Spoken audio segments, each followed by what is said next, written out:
Okay guys, nagbabalik na naman sa Sir Javi guys. Nagbabalik na naman sa Sir Javi. Shake muna tayo dyan. Okay, magbigay na naman tayo ng bagong lecture discussion ngayon about sa mathematics. But before natin simulan yung bakbakan natin guys, shoutout muna natin yung kaibigan natin sa Pilipinas guys. Sir RD yung page niya guys. I-follow nyo ito sa page niya guys. Sir RD. Okay? Sir RD mayroong 1,300 followers.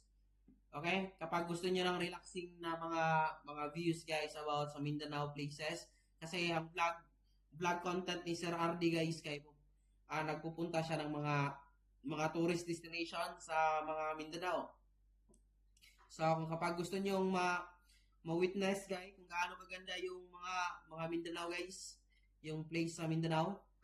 Okay, i-follow niyo Sir RD guys, Sir RD guys, kaibigan natin to guys. Okay? Kapag meron kayong mga sasakyan, mga gubang ang sasakyanan guys. Sir RD mo pa guys. Mga yuhay na. Automotive na guys. Automotive teacher na siya sa Matanao National High School. Okay? Okay ngayon, simulan na natin bakbakan natin Sir Javi. Okay, huwag kalimutan mag-follow kang Sir RD. Okay? So dito, ito yung ating pagtuunan ng pansin ngayon Sir Javi. Okay? Dito, mayroon tayong problem. Dito, Sir Javi, find the x-intercepts of y squared is equal to x squared minus 5x plus 6 over x plus 2. Napakadali lang dito, Sir Javi. Okay? Always remember, kapag kukunin natin yung x-intercept, okay? Kapag kukunin natin yung x-intercept, napakadali lang, i-let y lang natin is equal to 0.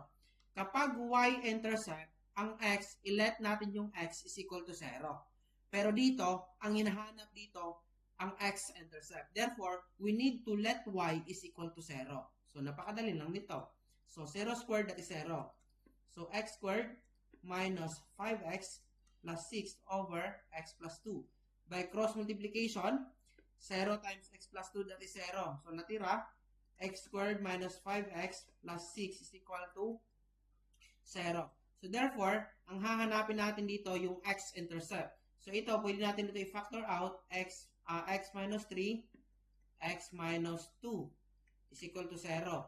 So, ang x natin is equal to 3, ang x natin is equal to 2. So, mayroon tayong dalawang x-intercept kapag yung y natin is equal to 0. So, ang sagot natin dito, letter A. Okay? Shake muna kayo dyan. Okay, Sir Javi guys, International Mathematics Teacher. Okay?